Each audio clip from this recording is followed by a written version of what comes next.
ምን ላስብ ይችላል? ቀርቼሽ ምናምን ሳልኩሽ ቀርቼ አይደል ግን በቃ እኔም የደረሰ ነገር ስለከበደኝ ነው። በጣም ይቅርታ አለች። እንደ ቆይ ስለጠየቁ በቃ ይጂ ነግሬሻለሁ። በቃ ከወዲሁ ውጪ ለካ እንደ ቆይ ስለጠየቁ ነው ቆይቶ ገባህ? አሁን መጣላት፣ አሁን መታረቅ፣ አሁን መጣላት፣ ሁሉም ነገር በቃ ተመሳሳይ ነው። ትንሽ ምክንያት እየፈለግን እዚህ ጋር እኮ ያዝነው እናንተ ቁም ነገር ነው አይደል እንዴ? ቁም ነገር እስከሆነ ድረስ በትንሽ በትልቁ እናንተ እንደዚህ መሆን የለብንም።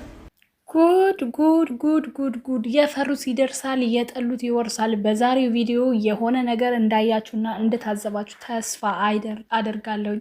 ሰላም እንዴት ናችሁ? ውድና የተከበራችሁ በመላው ዓለም የምትገኙ ኢትዮጵያ እንዲሁም ኤርትራውያን የኔ የቻናሌ ቤተሰቦች ተወዳጆች እንዴት ናችሁ? ደህና ናችሁ አላችሁ? ሁሉ ሰላም ሁሉ መልካም፣ እኔ ጋር ሁሉ ሰላም ሁሉ መልካም፣ እናንተ ጋርም ሁሉ ሰላም ሁሉ መልካም እንደሚሆን ተስፋ እያደረኩኝ ቪዲዮውን ስትጀምሩ እንደተለመደው ላይክ እና ሼር ሰብስክራይብ በማድረግ ሰብስክራይብ ስታደርጉ የደወል ምልክቷን በመጫን ቤተሰብ ትሆኑ ዘንድ በአክብሮት እየጋበዝኩ የተለመደ ሀሳብ አስተያየታችሁን በኮሜንት እንድትሰጡኝ እያልኩኝ ያብ ግንፍሉ ያብ ትክትኩ እንግዲህ እንዳልፈላ ሽሮ በየደቂቃው እየተቀያየረ የሚንተከተከው ወጣት በዛሬው ዕለት ሄሉ ከጎንሽ ሆኜ ከአንቺ ጋር ነው ነገሮችን መጋፈጥ ያለብኝ አጥፍቻለሁ ይቅርበኝ ሲል ተደምጧል ማለት ነው። ነገር ግን ያላሳመኑኝን አንዳንድ ነገሮች ወደ እናንተ ነው ለማምጣት ወይም ደግሞ ለማሳየት የምፈልገው። የተረዳችሁት ነገር ሊኖር ይችላል። ነገር ግን ቪዲዮን አይታችሁ ከፊት ለፊት ሊሆን ይችላል እናንተ እየገመታችሁት ወይም ደግሞ እያደረጋችሁ ያላችሁት። ነገር ግን እኔ አዙሬ አርቄ በቃ ረጅም አርጌ ነው ማስበውና ሳምሪ ምን ተሰምቶች ነው ምን አይተሽ ነው ልትሉ እንችላላችሁ። እነግራችኋለሁ። እናንተ ብቻ በተዘጋጀላችሁ ወንበር ላይ ቁጭ በሉ ውዶች። በቪዲዮ ወደ እናንተ መምጣት እየፈለኩኝ እንደምትሉት በቃ ምንም ሰዓቴን ያዛበዋል ምናምን። ስለዚህ ይቅርብን። እንደዚሁ በጓሮ ደግሞ ከረም ብዬ አዳዲስ ላይ መጡ ቤተሰቦቼ ብቅ እላለሁኝ። አሁን እንደዚሁ በጓሯችን እንፈተፍታለን። እንደዛ ነው የሚሻለው ውዶች፣ ምክንያቱም ሰዓት ይገላል እንትኑ ማለት ነው ቪዲዮ ባክግራውንድ ሲቆረጥ ምናምን እና እንግዲህ በተሰራው ቪዲዮ ከሰዓታት በፊት መጥቼላችሁ ነበረ በሌላ ቤት በተለቀቀው ቪዲዮ።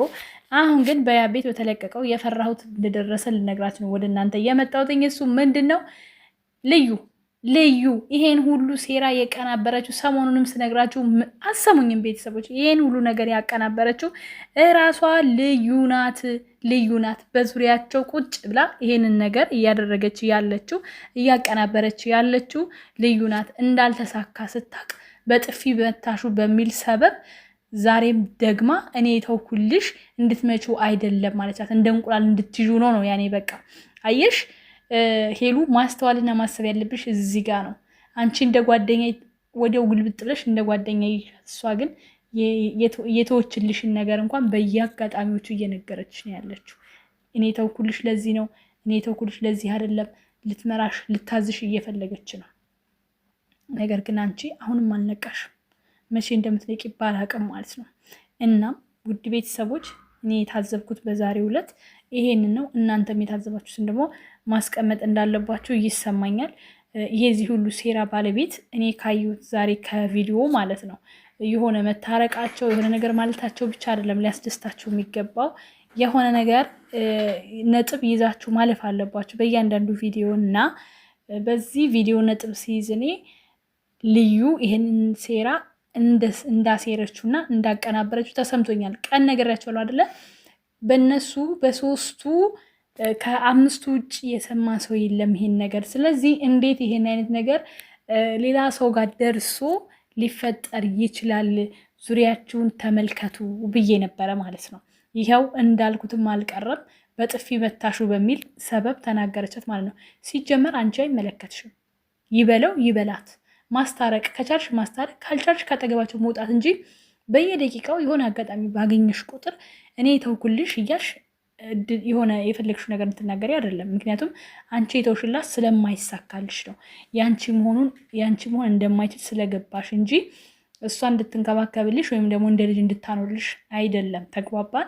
ስለዚህ ልዩ ከእናንተ ህይወት መራቅና መውጣት ያለባት ሰው እንደሆነች በዚህ ቪዲዮ መረዳት አለባችሁ ማለት ነው። ትክክለኛው ነገር። ሌላው ነገር ደግሞ ያብ የምትባል ሰውዬ ባገኘው አጋጣሚ ሁሉ ዝም ብለህ መንተክተክ ሳይሆን ቆም ብለህ ማሰብ። አንዳንዴ የምንወስናቸው ውሳኔዎች ዋጋ ያስከፍሉናል፣ በህይወታችን ማለት ነው። ዋጋ ያስከፍሉናል እንዴ!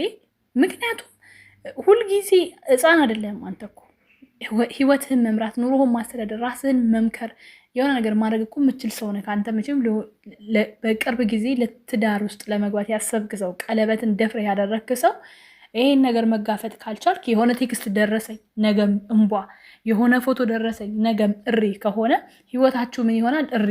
የሚወለዱት ምን ይሆናሉ? እሪ። ስማቸው ማለት እሪ ሆናችሁ ትቀራላችሁ ማለት ነው። ስለዚህ ሰከን ማለት ይጠበቅብሃል ነገሮችን። ሄሉም ደግሞ በመጣ በሄደ ቁጥር ሁሌ ቶሎ ብለሽ ይቅርታ ማድረግ የለብሽ። በቃ ከሄደ ሄደ ነው። የሆነ ነገር ማየት አለበት፣ ተምሮ መምጣት አለበት። ልክ ባለፈው እንዳስፈጋሹ መፍቃት አለበት። በቃ ዛሬውኑ መቶ አይ በቃ ይቅርታ አድርጊልኝና እኔ ወደ ራሴ ተመልሻለሁ አብረን መሆን አለብን ምናምን። ኦኬ እሺ ልጥፍ ኖ፣ እንደዛ አይደለም መሆን ያለበት። ቢያንስ 1 ቀን 2 ቀን መልፋት አለበት። 1 ቪዲዮ 2 ቪዲዮ መሰራት አለበት። ሲለፋ ሲፈጋ ማየት አለብን እንዴ! ምንድን ነው አሁን? እኮ ዛሬውኑ መቶ ትናንትና እንደዛ አድርጎት ልብሽን ሰብሮ ሄዶ መልሰሽ ዛሬውኑ የሴት ልጅ ልቧ እንደ ጡት የተንጠለጠለ ነው ይባላል። እያየው ነው። ባንቺ መሆን የለበትም። ይቅር በሉኝ። መሄድ የለበትም። በቃ ካመነ አምኖሽ መኖር አለበት። ችግሮችን አብሮ መጋፈጥ አለበት። ይሄን ነገር አሁን ማሳደር የለበትም ነበር በወቅቱ። ይሄንን አየሁኝ፣ ምንድን ነው ከየት ነው ምን አድርገሻል ብለህ ማፋጠጥ አለብህ። በቃ ውሸት ከሆነ እውነትም ከሆነ ማደር የለበትም እንደዚህ አይነት ነገር። አንተ አሳድረው አክርመኸው ምን አይነት ዋጋ እንዳመጣ አስበው በቃ። ስለዚህ እንደዛ ነው መሆን ያለበት። ሲቀጥል ደግሞ ልዩን የመጀመሪያ ስራችሁ ሊሆን የሚገባው ልዩን ማራቅ ነው። ልዩን የማታርቁ ከሆነ አሁንም ቢሆን የሚፈጠሩት ነገሮች በሙሉ በእሷ ዙሪያ ያንዣበቡ ናቸው። በቃ የሰው ወሬ መስማት ወይ ደግሞ የሆነ ኤዲት አይተህ አንተ በሰለጠነ ዘመን የተማርክ አይደለም እንዴ? ምንድን ነው እንኳን ቴክስት አረብ እንደዚህ የሆነ ነገር ፎቶ እንኳን ራሱ እንዴ እርቃን የሚያወጣ ሲሳሳሙ የሚያወጣ ሲተኙ የሚያመጣ ኤዲት የተሞላበት ምድር ላይ ቁጭ ብለህ አንተ ቴክስት ገናየው ብለህ እንትን የምትሉት ምንድን ነው? ስለዚህ ወደ ራሳችሁ ተመለሱ። ሄሉ ጩኸትና ብትር በፈጠረሽ በባህሪ ከሌለሽ ፍቅር አላቂ ነው አኑሮሽ ይሄዳል። ነገ ወንድ ልጅ ክብር ይፈልጋል። በተለይ እሱ ፊት አየሽ እንዴት እንደሚያስከብርሽ አትናገሪያት ብሎ በጣም አስወጣ። አንቺም እንደዚህ ማድረግ አለብሽ። ገባሽ? ጨብቢ ያጠፋም ሰው ፊት ሰው አይገለመጥም፣ ነውር ነው። እናትሽን ጠይቂያቸው። ለተጨማሪ መምታቷ ትክክል አይደለም፣ ግን ደግሞ እሱ ከልዩ የተከራከረላት አሁን ነገሮች የገቡት ይመስለኛል። ያ በአሁን ሳስበው ነገሮች የሆነ ነገሮች የተረዳው ነገር እንዳለ ተሰምቶኛል፣ እኔ በበኩሌ ማለት ነው። ነገ ይጣላሉ መኑኝ። ልዑልና ልዩ አንድ ላይ ሲሆኑ ይንጨረጨራል። ሲጀመር ምንም ነገር የለም፣ ዝም ብለህ ፈጥረክ ውኡት ብቻ ነው። ለምን ፈታ ተማምናችሁ ተቀመጡ የኛ ወዶች። ያብ ልዩን አታስከፋ። ትርፍ እኮ በጣም መልካም ልጅ ነች በጣም እና ሄሉ ለማስታረቅ ደፋ ቀና እያለኝ ነው። በጣም እውነት ነው አደለ? አሁን እነሱን ልታስታርቅ ቢሆን ኖሮ ዛሬ በጥፊ መታሹ ብላ ሄሉ ላይ ልትማታ ተሰነዝር ነበረ። እውነታችሁን ነው እንዴ? ታው እንጂ በጣም ነው እንዴ ደፋ ቀና የምትለው ልታስታርቃቸው። ያብ ሄሉ ሁለታችሁም ከተማመናችሁን ነገር ትችላላችሁ። ከምንም በላይ እምነት ጣልባት፣ አንቺም እምነት ጣይበት አደራ። ያብ ሄላ አንዳምጣት፣ ጫና ያለበት ልጅ ናት። ከአባቷ ነገር ጫና አለባት፣ አታስለቅሳት። በማርያም ልለምን ለመረዳት ቴክኒክ መከታ ሆናት። ማንም ሰው ሲያስከፋት ከፊት ለፊት ቆመህ ጋሻው መሆን ማለት ለፍቅሯ ሟች ሄሉ ማለት ለፍቅሯ ሟች ናት። ላመነችበት ወደኋላ የማትል ሴት ነች። ከዚህ በኋላ ደስታችሁን አሳዩን ውዴ። አታስቢ፣ ደስታ ማየት አይቻልም አሁንማ።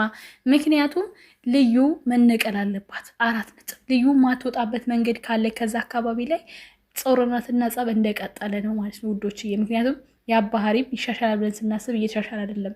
መቅናቱ፣ መንጨርጨሩ፣ ማመኑ፣ ይሄውን ወሬ ማመኑ መስማቱ የእሱ እየባሰን ሄዱ። ምንም ማሻሻል አልቻለም። ስለዚህ ሊሻሻል የሚችል ነገር አይኖርም ማለት ነው። ለማንኛውም ቤተሰቦች በአዲስ ነገር እንመልሳለን። እንወዳችኋለሁ። መልካም ጊዜ። ባይ ባይ።